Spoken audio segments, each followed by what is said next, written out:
नमस्कार साथियों, हमारे YouTube channel one day exam official में आप सभी का हार्दिक स्वागत है। आज हम भारत का संवैधानिक विकास का यह हमारा जो है यह तीसरा वीडियो है और लास्ट वीडियो है, तो बहुत ही महत्वपूर्ण होने वाला है। यह TGT, PGT, GIC, LT आदि विभिन्न परीक्षाओं के लिए। तो चलिए शुरुआत करते हैं उसके आगे से। तो अब देखते हैं 1935 के बाद का चरण। तो अगस्त प्रस्ताव जो कि 1940 में आया, वायसराय जो है इसके लॉर्ड लिनलिथगो थे।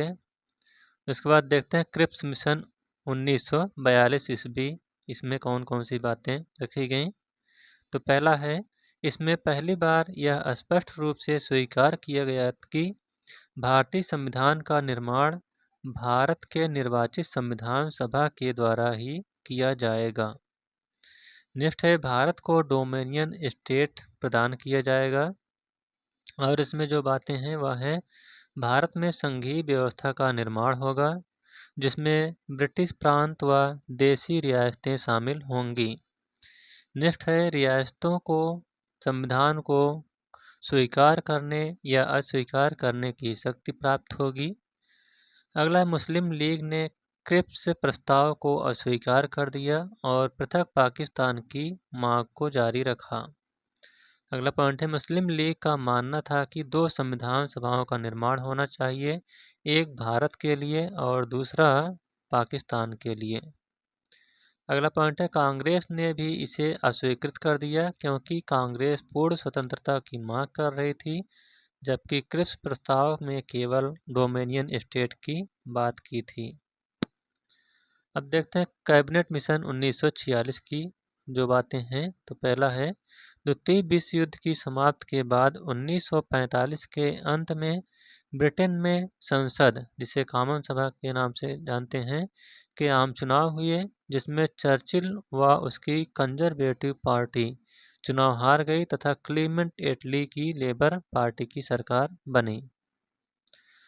अगला पॉइंट है, भारत की स्वतंत्रता व भावी स्थिति पर विचार हेतु प्रधानमंत्री एटली की सरकार ने 3 सदस्यीय कैबिनेट मिशन 24 मार्च 1946 को भारत भेजा गया। कैबिनेट मिशन में ब्रिटेन मंत्रिमंडल के 3 सदस्य थे। पहले लॉर्ड पैथिक लॉरेंस जो कि अध्यक्ष थे भारत मंत्री, दूसरे स्टेफोर्ड क्रिप्स जो एक सदस्य थे, और तीसरे थे एबी एलेक्जेंडर, ये भी सदस्य थे। अगला पॉइंट है, इस मिशन ने अपनी योजना 16 मई 1946 को प्रकाशित की। इसके बाद महात्मा गांधी के अनुसार इसमें कैबिनेट मिशन योजना उन परिस्थितियों में ब्रिटिश सरकार द्वारा प्रस्तुत की जाने वाली श्रेष्ठ योजना थी। अब देखते हैं कैबिनेट मिशन के महत्वपूर्ण प्रस्ताव कौन कौन से हैं। तो पहला है, भारतीय संघ का गठन होगा जो ब्रिटिश भारत व देशी राज्यों से मिलकर बनेगा। कैबिनेट मिशन ने स्पष्ट रूप से मुस्लिम लीग की पाकिस्तान की मांग को अस्वीकार कर दिया। इसके बाद दूसरा है, संघ के पास केवल विदेश रक्षा व संचार होगा। नेक्स्ट है, अवशिष्ट विषय प्रांतों के पास होंगे। और चौथा है, संविधान सभा का गठन होगा। संविधान सभा के गठन के संदर्भ में कैबिनेट मिशन ने प्रमुख व्यवस्था इस प्रकार की है। तो देखते हैं अब माउंटबेटन योजना 1947।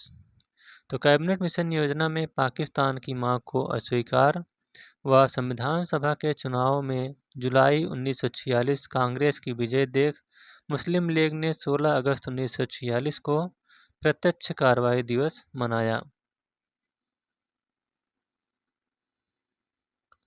नेक्स्ट पॉइंट है, ऐसे में ब्रिटेन के प्रधानमंत्री एटली ने 20 जनवरी 1947 को घोषणा की कि 30 जून 1948 से पहले भारत में ब्रिटिश सत्ता का अंत कर सत्ता भारतीयों को सौंप दी जाएगी। इस योजना को त्वरित अमली जामा पहनाने हेतु बेबल की जगह लॉर्ड माउंटबेटन को भारत का वायसराय बनाया गया। माउंटबेटन ने 24 मार्च 1947 को वायसराय का पदभार संभाला। अगला पॉइंट है 3 जून 1947 को माउंटबेटन ने एक योजना रखी जिसे जून प्लान या माउंटबेटन योजना कहा जाता है। इस योजना को गुप्त रूप से बाल्कन प्लान भी कहा जाता है। इस योजना को कांग्रेस व लीग दोनों ने स्वीकार कर लिया। अगला है बाल्कन प्लान देश को छोटे छोटे प्रांतों में बांट देना अर्थात विभाजन कर देना है, पर यह योजना सिरे से नहीं चढ़ी। इस योजना में देशी रियासतों को भारत या पाकिस्तान में शामिल होने या संप्रभु रहने का विकल्प दिया गया। इसे डिक्की बर्ड प्लान भी कहा जाता है। अगला माउंटबेटन योजना के तहत भारत का 2 डोमिनियन स्टेट भारत व पाकिस्तान में विभाजन होना था। नेक्स्ट है बंटवारे पर गांधी ने शुरू में कहा कांग्रेस को बंटवारा मेरी लाश के ऊपर से गुजर कर स्वीकार करना होगा, पर बाद में मान गए। कौन मान गए? महात्मा गांधी। अगला है कांग्रेस के एकमात्र नेता अबुल कलाम आज़ाद ने अंत तक भारत विभाजन को स्वीकार नहीं किया। नेक्स्ट है बलूचिस्तान जो कि उत्तर पश्चिमी सीमा प्रांत में पड़ता है के जनमत संग्रह द्वारा पाकिस्तान में शामिल किए जाने पर खान अब्दुल गफ्फार खान ने कहा हमें भेड़ियों के आगे फेंक दिया गया है। अब देखते हैं भारतीय स्वतंत्रता अधिनियम 1947 की कौन कौन सी बातें हैं। तो माउंटबेटन योजना के अनुरूप ब्रिटिश संसद ने 18 जुलाई 1947 को भारत स्वतंत्रता अधिनियम पारित कर दिया। इस अधिनियम के मुख्य प्रावधान थे, पहला है 15 अगस्त तक 2 अधिराज्य यानी डोमिनियन स्टेट स्थापित होंगे, एक भारत और दूसरा पाकिस्तान। दूसरा है इस अधिनियम द्वारा वायसराय तथा भारत मंत्री का पद समाप्त कर दिया गया। तीसरा है वायसराय के पद के स्थान पर दोनों डोमिनियन राज्यों में गवर्नर जनरल का पद सृजन किया गया, जिसकी नियुक्ति उस राज्य की कैबिनेट की सिफारिश पर ब्रिटिश ताज करेगा। चौथी बात है रियासतें भारत या पाकिस्तान में शामिल हो सकती हैं या स्वतंत्र रह सकती हैं। पांचवी बात है सर रेडक्लिफ ब्राउन को पंजाब व बंगाल की सीमा निर्धारण धार्मिक आधार पर करने के लिए नियुक्त किया गया। छठी बात है नए संविधान के बनने तक शासन संचालन भारत शासन अधिनियम 1935 के अनुसार होगा। सातवां है दोनों देशों के लिए अलग अलग संविधान सभा होगी। संविधान सभा नए संविधान के लागू होने तक विधानमंडल के रूप में कार्य करेगी 1935 के अधिनियम के अनुसार। अगला है इस प्रकार भारत 15 अगस्त 1947 को स्वतंत्र हुआ। लॉर्ड माउंटबेटन प्रथम गवर्नर जनरल व नेहरू यानी पंडित जवाहरलाल नेहरू प्रधानमंत्री बने। स्वतंत्रता के उपलक्ष्य पर नेहरू ने 15 अगस्त 1947 को मिडनाइट यानी मध्य रात्रि को संविधान सभा के समक्ष संसद भवन में ट्रस्ट विथ डेस्टिनी यानी भाग्यवध से चिर प्रतीक्षित मुलाकात वाला प्रसिद्ध भाषण दिया।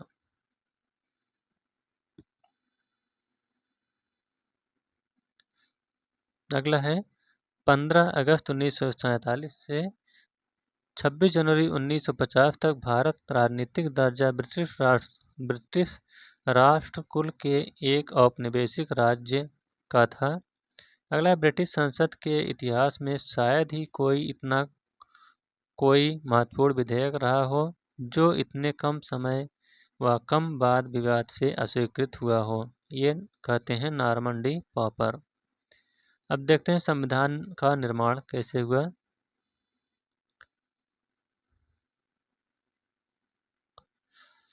तो जो संविधान का निर्माण है, संविधान सभा एक तरफ महत्वपूर्ण तिथियां। संविधान सभा इसमें कुल 389 सदस्य थे, जिसमें प्रांतों से 292, देशी रियासतों से 93 और चीफ कमिश्नरी से 4 सदस्य थे। संविधान सभा का चुनाव जो है यह 1946 में हुआ। प्रथम बैठक 9 दिसंबर 1946 को। नेहरू का जो उद्देश्य प्रस्ताव है यह 13 दिसंबर 1946 को प्रस्तुत किया गया। उद्देश्य जो प्रस्ताव है यह 22 जनवरी 1947 को स्वीकार किया गया। प्रारूप समिति का गठन जो है 29 अगस्त 1947 को किया गया और संविधान का अंगीकरण 26 नवंबर 1949 को किया गया। 26 नवंबर आजकल संविधान दिवस के रूप में मनाया जाता है। 2015 में अंबेडकर के 125वें जन्म दिवस पर इसी दिन डॉक्टर राजेंद्र प्रसाद प्रथम राष्ट्रपति चुने गए। संविधान लागू 26 जनवरी 1950 से हुआ। अब देखते हैं संविधान सभा। तो संविधान सभा के सिद्धांत के दर्शन सर्वप्रथम लोकमान्य तिलक के निर्देशन में तैयार स्वराज विधेयक 1895 में हुए। 1922 में गांधी ने कहा भारत का संविधान भारतीयों की इच्छानुसार होगा। 1924 में मोतीलाल नेहरू ने ब्रिटिश सरकार के समक्ष संविधान सभा के निर्माण की मांग रखी, परंतु सरकार ने ध्यान नहीं दिया। अगला है भारत में सर्वप्रथम औपचारिक रूप से संविधान सभा के गठन का विचार 1934 ईस्वी में भारत में कम्युनिस्ट आंदोलन के अग्रणी और कट्टर लोकतंत्र के पैरोकार M.N. राय के द्वारा प्रस्तावित किया गया था। अगला पॉइंट है 1935 में भारतीय राष्ट्रीय कांग्रेस ने पहली बार भारत के संविधान निर्माण के लिए आधिकारिक रूप से संविधान सभा के गठन की मांग की। नेक्स्ट है जवाहरलाल नेहरू ने 1938 में यह घोषणा की थी कि स्वतंत्र भारत के संविधान का निर्माण वयस्क मताधिकार के आधार पर चुनी गई संविधान सभा द्वारा किया जाएगा। सी राजगोपालाचारी ने 15 नवंबर 1939 को वयस्क मताधिकार के आधार पर एक संविधान सभा की मांग की। नेक्स्ट है अगस्त 1940 में ब्रिटिश सरकार ने सैद्धांतिक रूप से इस मांग को स्वीकार कर लिया, जिसे अगस्त प्रस्ताव के नाम से जाना गया। नेक्स्ट है शासन सत्ता के हस्तांतरण के विचार पर ब्रिटिश सरकार ने 1942 के क्रिप्स मिशन प्रस्ताव में इस बात पर स्वीकृति दी कि भारत के लिए एक संविधान का निर्माण होगा और स्वयं भारतीय जनता के द्वारा ही इसका निर्माण किया जाएगा। इस प्रस्ताव को वास्तविक रूप देने के लिए 1942 में ब्रिटिश सरकार के कैबिनेट मंत्री सर स्टैफोर्ड क्रिप्स तथा ब्रिटिश मंत्रिमंडल के एक सदस्य एक स्वतंत्र संविधान के निर्माण के लिए ब्रिटिश सरकार के एक प्रारूप प्रस्ताव के साथ भारत आए, जिसमें यह स्वीकार किया गया कि संविधान को द्वितीय विश्व युद्ध के बाद अपनाया जाएगा। अगला है मुस्लिम लीग ने क्रिप्स प्रस्ताव को अस्वीकार कर दिया। लीग की मांग थी कि भारत को 2 स्वायत्त हिस्सों में बांट दिया जाए, जिनकी अपनी अपनी संविधान सभाएं हों। नेक्स्ट है बाद में ब्रिटिश सरकार द्वारा कैबिनेट मिशन योजना 1946 को संविधान के निर्माण की योजना की जिम्मेदारी सौंपी गई, जिसने संविधान के गठन का प्रारूप तैयार किया।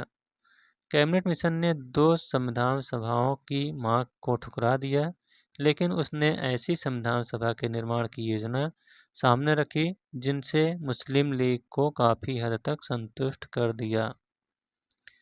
अगला पॉइंट है कैबिनेट मिशन योजना के प्रस्तावों के तहत 6 दिसंबर 1946 में संविधान सभा का गठन हुआ। नेक्स्ट पॉइंट संविधान सभा की कुल सदस्य संख्या 379 तय की गई। इसमें 296 सदस्य ब्रिटिश भारत और 93 सदस्य देशी रियासतों से लिए गए। नेक्स्ट है 296 सदस्यों में से 292 सदस्यों का चयन 11 गवर्नरों के प्रांतों और 4 सदस्य का चयन मुख्य आयुक्तों के प्रांतों यानी प्रत्येक प्रांत में से एक सदस्य का किया जाना था। अगला प्रत्येक 10 लाख की जनसंख्या पर एक सीट आवंटित की जानी थी। नेक्स्ट पॉइंट है ब्रिटिश प्रांतों को आवंटित की गई सीटों का निर्धारण 3 मुख्य समुदायों मुस्लिम, सिख, सामान्य की जनसंख्या के अनुपात में किया जाना था। अगला प्रत्येक समुदाय के प्रतिनिधियों का चुनाव प्रांतीय असेंबली में उस समुदाय के सदस्यों द्वारा एकल संक्रमणीय मत के माध्यम से समानुपातिक प्रतिनिधित्व तरीके से किया जाना था। अगला पॉइंट है देशी रियासतों के प्रतिनिधियों का चयन रियासतों के प्रमुखों द्वारा किया जाना था। नेक्स्ट है इस प्रकार संविधान सभा आंशिक रूप से चुनी हुई और आंशिक रूप से नामांकित निकाय थी। इसके अलावा सदस्यों का चयन अप्रत्यक्ष रूप से प्रांतीय व्यवस्थापिका के सदस्यों द्वारा किया जाना था, जिसका चुनाव एक सीमित मताधिकार के आधार पर किया गया था। अगला पॉइंट है संविधान सभा के लिए चुनाव ब्रिटिश भारत के लिए आवंटित 296 सीटों पर जुलाई अगस्त 1946 में हुआ।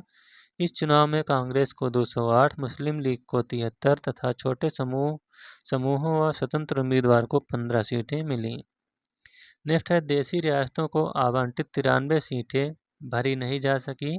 इसका कारण देशी रियासतों ने खुद को संविधान सभा से अलग रखने का निर्णय लिया था।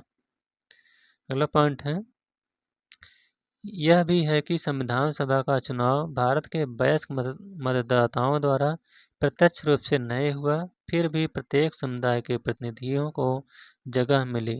संविधान सभा में महिलाएं भी शामिल थीं।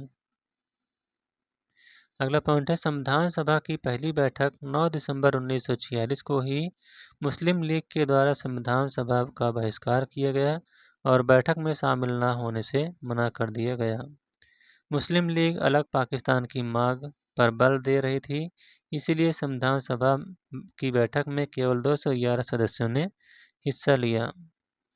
अगला सबसे वरिष्ठ सदस्य सच्चिदानंद सिन्हा को 9 दिसंबर 1946 को संविधान सभा का अस्थायी अध्यक्ष चुना गया तथा 11 दिसंबर 1946 को डॉक्टर राजेंद्र प्रसाद को संविधान सभा का अस्थायी अध्यक्ष चुना गया। अगला पॉइंट है संविधान सभा के 2 उपाध्यक्ष निर्वाचित किए गए। प्रथम डॉक्टर H.C. मुखर्जी तथा दूसरे B.T. कृष्णमाचारी थे। संवैधानिक सलाहकार के रूप में सर B.N. राव को नियुक्त किया गया था। अब देखते हैं उद्देश्य प्रस्ताव। 13 दिसंबर 1946 को पंडित जवाहरलाल नेहरू ने उद्देश्य प्रस्ताव पेश किया। इसमें संवैधानिक संरचना के ढांचे एवं दर्शन की झलक थी। नेक्स्ट पॉइंट है उद्देश्य प्रस्ताव को 22 जनवरी 1947 को सर्वसम्मति से स्वीकार किया गया। नेक्स्ट है उद्देश्य प्रस्ताव में भारत को एक स्वतंत्र संप्रभु गणराज्य के रूप में घोषित किया गया। अगला है भारत के सभी लोगों के लिए सामाजिक, आर्थिक एवं राजनीतिक न्याय, स्वतंत्रता एवं सुरक्षा, अवसर की समता आदि की व्यवस्था की गई। अगला संविधान सभा से खुद को अलग रखने वाली देशी रियासतों के प्रतिनिधि धीरे धीरे इसमें शामिल होने लगे। अगला 28 अप्रैल 1947 को 6 राज्यों के प्रतिनिधि सभा के सदस्य बन चुके थे। 30 जून 1947 को भारत के बंटवारे के लिए पेश की गई माउंटबेटन योजना को स्वीकार करने के बाद अन्य देशी रियासतों से ज़्यादातर प्रतिनिधियों ने संविधान सभा में अपनी सीटें ग्रहण की। अगला है भारतीय हिस्से की मुस्लिम लीग के सदस्य भी सभा में शामिल हो गए। नेक्स्ट है मुस्लिम लीग के सदस्य भारतीय संविधान सभा से अलग हो गए। अगला है अब 389 सीटों की बजाय केवल 299 सीटें ही रह गई।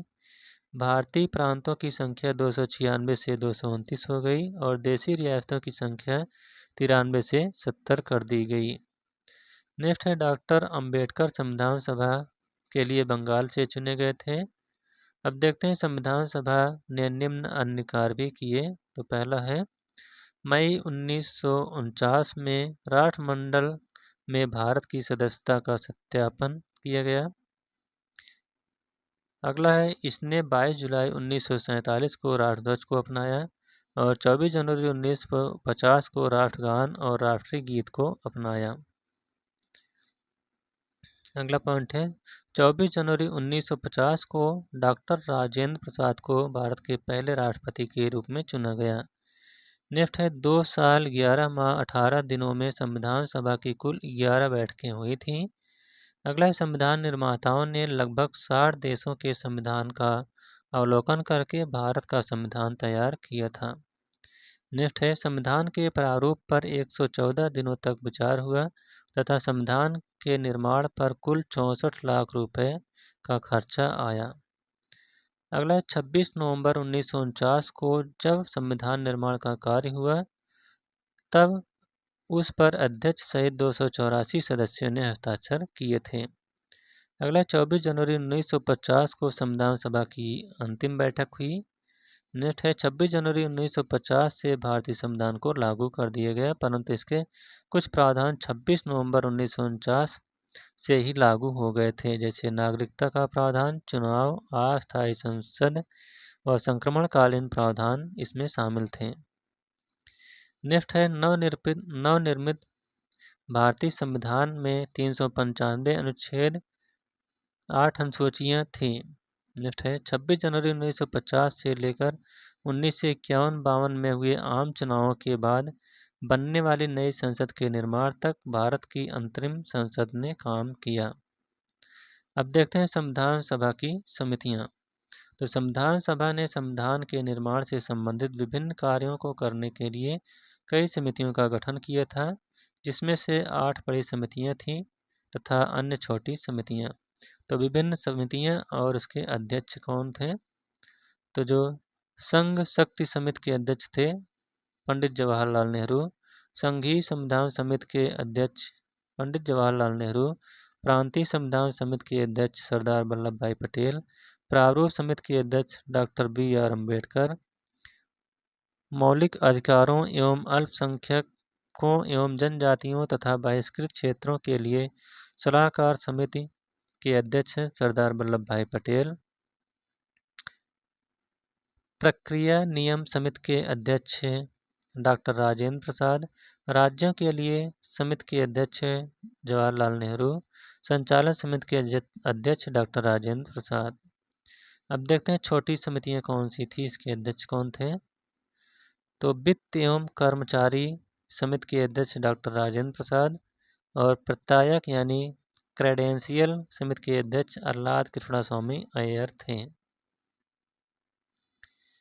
उसके बाद देखते हैं सदन समिति के अध्यक्ष जो हैं ये थे B पट्टाभी सीतारमैया, कार्य संचालन समिति के अध्यक्ष डॉक्टर KM मुंशी, राष्ट्रध्वज संबंधी तदर्थ समिति के अध्यक्ष डॉक्टर राजेंद्र प्रसाद, संविधान सभा के कार्यों के लिए समिति के अध्यक्ष JB मावलंकर, सर्वोच्च न्यायालय के लिए तदर्थ समिति के अध्यक्ष S बरदाचारी, जो कि ये संविधान सभा के सदस्य नहीं थे। अगला है मुख्य आयुक्तों के प्रांतों के लिए समिति के अध्यक्ष जो हैं ये B पट्टाभी सीतारमैया थे। भाषाई प्रांत आयोग के अध्यक्ष SK धर थे, ये भी संविधान सभा के सदस्य नहीं थे। नेक्स्ट है प्रारूप संविधान की जांच के लिए विशेष समिति के अध्यक्ष जवाहरलाल नेहरू थे। प्रेस दीर्घा समिति के अध्यक्ष उषा नाथ सेन, नागरिकता पर तदर्थ समिति के अध्यक्ष S बरदाचारी, संघीय संविधान के वित्तीय प्रावधानों संबंधित समिति के अध्यक्ष नलिनी रंजन सरकार, ये भी संविधान सभा के सदस्य नहीं थीं। अगला पॉइंट है मौलिक अधिकारों, अल्पसंख्यक एवं जनजातियों तथा बहिष्कृत क्षेत्रों के लिए सलाहकार समिति के अंतर्गत निम्नलिखित 5 उप समितियाँ थीं, जिसमें पहला है मौलिक अधिकार उप समिति, इसके अध्यक्ष थे JB कृपलानी। दूसरा अल्पसंख्यक उप समिति के अध्यक्ष HC मुखर्जी। उत्तर पूर्व सीमांत जनजातीय क्षेत्र असम को छोड़कर तथा आंशिक रूप से छोड़े गए क्षेत्र के लिए उप समिति के अध्यक्ष गोपीनाथ बोरदोलोई। छोड़े गए एवं आंशिक रूप से छोड़े गए क्षेत्रों जैसे असम में सिंचित क्षेत्रों के अलावा के लिए उप समिति के अध्यक्ष AB ठक्कर। इसके बाद उत्तर पश्चिम फ्रंटियर जनजात क्षेत्र उप समिति के अध्यक्ष जो हैं खान अब्दुल गफ्फार खां, खान अब्दुल समद खां तथा मेहर चंद खन्ना थे। अध्यक्ष के बारे में जानकारी नहीं मिलती। तो इस प्रकार से भारत का संवैधानिक विकास का यह चैप्टर यहीं पर समाप्त होता हुआ यह वीडियो आपको कैसा लगा? अगर अच्छा लगा हो तो वीडियो को लाइक, शेयर और चैनल को सब्सक्राइब करिएगा। अब मिलते हैं नेक्स्ट वीडियो में, तब तक के लिए थैंक यू।